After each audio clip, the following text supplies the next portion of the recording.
देश के 5 राज्यों असम, पश्चिम बंगाल, तमिलनाडु, केरलम और पुडुचेरी में विधानसभा चुनाव को लेकर जंग तेज है।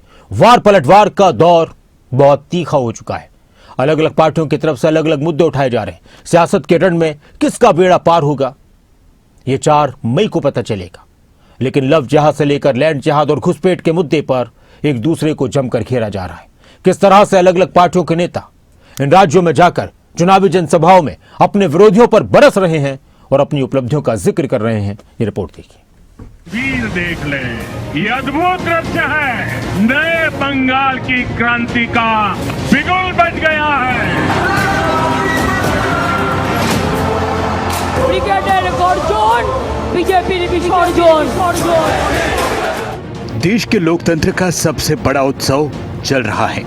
5 राज्य की विधानसभा सीटें, करोड़ों वोटर, पश्चिम बंगाल से लेकर तमिलनाडु, केरल से लेकर असम तक, हर गली, हर नुक्कड़, हर जुबान पर सिर्फ एक सवाल, सत्ता की चाबी किसके हाथ लगेगी? क्या ममता का किला बचेगा? क्या बीजेपी दक्षिण में कमाल करेगी? क्या है असम का सबसे बड़ा चुनावी मुद्दा? क्या असम में होगा सियासी चमत्कार? घुसपैठियों से जमीन वापस लेने का अभियान नहीं है, ये असम की पहचान, असम की परंपरा और प्रकृति को घुसपैठियों से बचाने का अभियान है। लेकिन आपको सावधान भी रहना है। कांग्रेस अब खुलकर अवैध कब्जे के पक्ष में आ गई है। 9 अप्रैल को असम की 126 सीट, केरल की 140 सीट, पुडुचेरी की 30 सीट पर वोटिंग है। 23 अप्रैल को तमिलनाडु की 234 सीट, पश्चिम बंगाल में पहले फेज की वोटिंग है। 29 अप्रैल को पश्चिम बंगाल में दूसरे फेज की वोटिंग है। पश्चिम बंगाल में 294 सीट हैं। 5 राज्यों में 824 विधानसभा सीटों पर वोटिंग होनी है। करीब 17 करोड़ से ज्यादा लोग अपनी सरकार चुनेंगे। 4 मई को सभी राज्यों के नतीजे आएंगे। पश्चिम बंगाल 294 सीटों वाला ये राज्य इस बार 2 विचारधाराओं की सीधी टक्कर का गवाह है। एक तरफ सीएम ममता बनर्जी अपनी साख बचाने की लड़ाई लड़ रही हैं, दूसरी तरफ बीजेपी बंगाल में सोनार बांग्ला के वादे के साथ अपना परचम लहराने को बेताब है। बीजेपी যতই করো হামলা জিতবো আবার বাংলা। আর নেই দরকার দিল্লির বিজেপির সরকার। বল আগে দিল্লি সামলাও, তারপরে বাংলার দিকে তাকাও। असम में भी बीजेपी हैट्रिक लगाने के इरादे से मैदान में है। दावों के बीच कांग्रेस का गठबंधन बड़ी चुनौती पेश कर रहा है। असम में सबसे ज्यादा शोर घुसपैठ के मुद्दे पर है। एक बार और यहाँ भाजपा सरकार बना दो, पूरे आसाम को घुसपैठियों से मुक्त कराने का काम भारतीय जनता पार्टी की सरकार। जैसे हमारी यहां पे सरकार आएगी ना, ये अभी छाती फैला के घूमता है, इसके मुंह से एक शब्द नहीं निकलेगा, हाथ जोड़ के सामने आ जाएगा। ये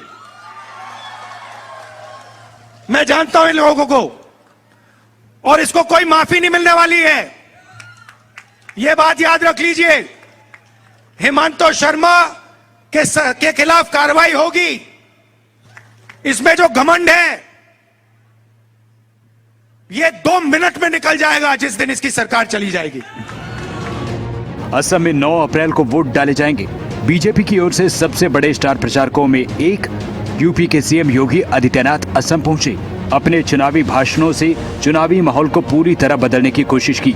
सीधे शब्दों में कांग्रेस पर अटैक किया।